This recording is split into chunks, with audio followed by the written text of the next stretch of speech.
नदीवरून याला म्हणतात सासूरवास. एवढंच नाही, जेवायला शिल्लक राहिलं तर रात्री जेवायचं, नाही उपाशी पाणी घेऊन झोपायचं. एक दिवस असा आला की या माणसा काकूची म्हैस मेली आणि माणसा काकू रडायला बसली. तोच शेजारी धावत आली. शेजाऱ्यांपासून सावध राहायचं बरं. तुमच्या गावातलं सांगत, तुमच्या गावातले शेजारी अतिशय चांगले. कसं आहे, कीर्तनकार बुवानं ज्या गावात कीर्तन असेल त्या गावातल्या लोकांची डोळा काढायची नाही, म्हणजे स्वतःच्या पायावर घरी सुरक्षित जातो बुवा. समजलं का? हे पलीकडच्या गावात सांगतो. ही शेजारी धावत आली आणि म्हणाली, म्हैसा काकू तुमची म्हैस का मेली माहितीये? म्हैसा काकू तुमची ती सून काहीतरी फुटत असते, त्याच्यामुळेच म्हैस मेली. म्हैसा काकूच्या डोक्यात भरलं, शेजारीला आग लावली आणि गेली आपल्या घरी. म्हैसा काकू चिडली, साकू इकडे ये, तू फुटफुटत काय असतेस? काही नाही आई, देवाचं नाव घेत असते. देवाचं नाव?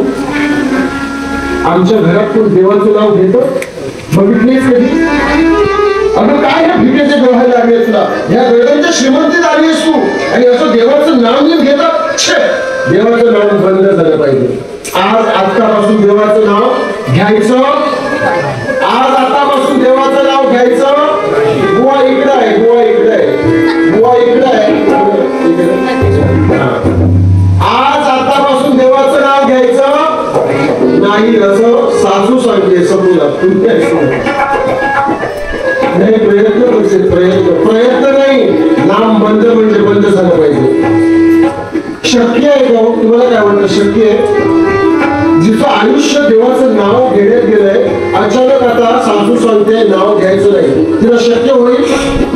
तुम्ही कधी अक्कलकोटला वगैरे गेला असाल तर बघा, काय होतं ते साधू लोक झोपलेले असतात, हातातली माळ देखील पडलेली असते, पण बोट मात्र अशी सुरू असतात, अशी बोट सुरू असतात. माळ पडलेली असते, ते झोपलेले असतात, पण बोट सुरू असतात. का? शरीराला सवय झाली. तसं सपूचं झालंय, नाम घ्यायची इतकी सवय झाली आहे आणि आता सासू सांगते घेऊ नको, प्रयत्न करते, पण शक्यच होईना हो. आणि चुकून नाम घेतानाच सासूनं बघितलं, सासू तिकडे सासूची जी माणसा काकू गेली स्वयंपाकघरात, कैता दिवा आणला, सगळं ओढून जवळ घेतली, तिचा ओढ असा ओढला आणि खाली पेटा दिवा धरला, ओढ पूर्ण भाजून काढला. आणि मेले म्हणून वाचवायला कोणी यायला जावत नाही. माणसाला कुशी काढाय हो, कशी सुस्ता करून घेतली. ओढ पूर्ण काळा पडला हो, तिथं कोळसा झाला. सांगितलं होतं तुला, सांगितलं होतं देवाचं नाव घेऊ नकोस, सांगितलं होतं माणसा काकुशी गाठ आहे, ऐकली नाहीस. भोगाचा परिणाम. 4 दिवस उपाशी ठेवलं. किती दिवस? 4 दिवस. याला म्हणतात सासूरवास, याला म्हणतात सासूरवास. 4 दिवस उपाशी ठेवलं आणि 5व्या दिवशी हंडे घेऊन नदीवर पाठवलं, पाणी घेऊन ये. कसे बसे हंडे उडत नदीवर गेली. गावातल्या बायका काही होत्या आतमध्ये. नदीवर हंडा बुडवला, पाणी भरते आहे, तोच कान शब्द ऐकू आले, जय जय विठ्ठल, जय हरी विठ्ठल, जय जय विठ्ठल, जय हरी विठ्ठल, जय हरी विठ्ठल, जय विठ्ठल, जय हरी विठ्ठल, जय जय विठ्ठल, जय हरी विठ्ठल.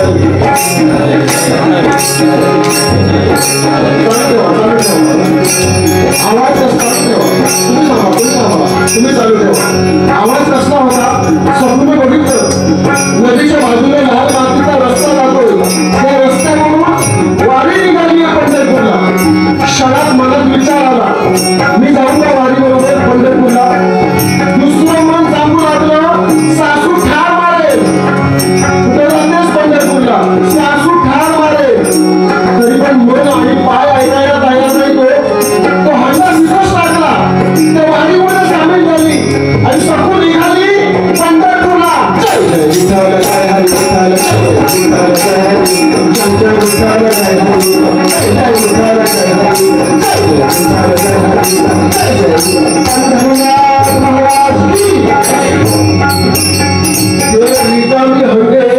त्या गावातल्या काही बायकांनी बघितले आणि म्हाळसा काकूच्या घरी आल्या. म्हाळसा काकू घ्या तुमचा हंडा, तुमची सून गेली वारकऱ्याबरोबर. हा कुठे गेली?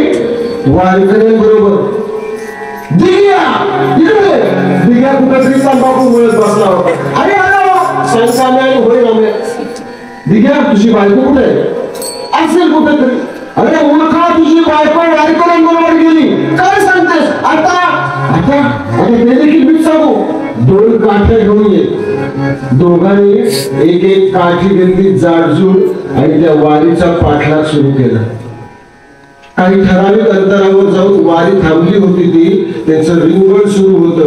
आनंदात देवाचं नाम घेत होते वारकरी.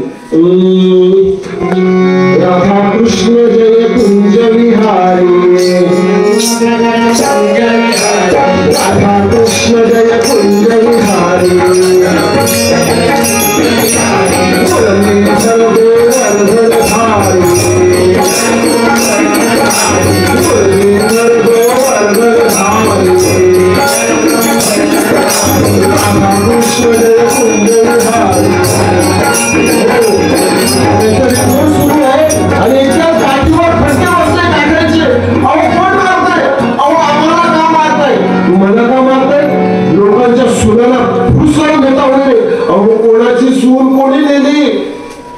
अधिकाधिक काठीचे फटके पडू लागले वारकऱ्यांवर. तोच त्या गर्दीमधली सखू पुढे आली स्वतः म्हणून. म्हाळसा काकूचे पाय धरले. आई त्यांना मारू नका, त्यांची चूक नाही. मी माझ्या मनानं वारीमध्ये सामील झाले. तुझ्या मनानं बघतेस तुझ्याकडे. हे टाळकुट्यानो तुम्ही काय बघताय? चला तुमच्या वारीला कुठे ते पंढरपूरला जाताय तिकडे चला. ते वारकरी निघून गेले आणि एखाद्या हरणाचं पाडस जसं वाघाच्या जबड्यात मिळावं ना, तशी ही गरीब सकू म्हाळसा काकूच्या तावडीत मिळाली. दिग्या बघतोस काय? ओळ तिचे केस आणि फरफटत घेऊन जर घरापर्यंत. तो निर्दयी नव्हता. काळीची अक्कल नाही. आपल्याच बायकोचे केस असे ओढले धरले आणि एखादा मेलेला कुत्रा जसा ओढत न्यावा तसा फरफटत घेऊन चाललाय. हो अंगावरची साडी गेली फाटून ठिकठिकाणी जखमा होत आहेत. मेले मेले कोण ओरडते पण कोणी वाचवायला येईना. रक्तबंबाळ झाली. घरी आणली. घरात एका खोलीत मधोमध खांब होता. त्या खांबाला करकचून बांधून ठेवली. कशी ठेवली बांधून? करकचून म्हणजे दोरी हाडांपर्यंत गेली पाहिजे, याला म्हणतात करकचून. बांधून ठेवली. सकू मेल्यातच जमाय. आता सकू मेल्यात जमाय. प्राण इथं आले. प्राण कंठाशी आले. फक्त देवाकडे एकच इच्छा आहे. देवा परवा आषाढी एकादशी आहे. देवा माझी एकच इच्छा आहे. आषाढी एकादशीच्या दिवशी मी तुझं दर्शन घेईन आणि हे डोकं तुझ्या चरणावर असताना माझे प्राण सोडीन. काय इच्छा आहे? देवा आषाढी एकादशी दिवशी हे डोकं तुझ्या चरणावर असताना मी प्राण सोडीन. देवा माझी इच्छा पूर्ण कर. श्री अनंता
महानंदा महानुभावा महालंका महानुभावा सदाशिवा सहजरूपा सदाशिवा सहजरूपा वंदनाभा नारायणा वंदनाभा नारायणा वंदनाभा नारायणा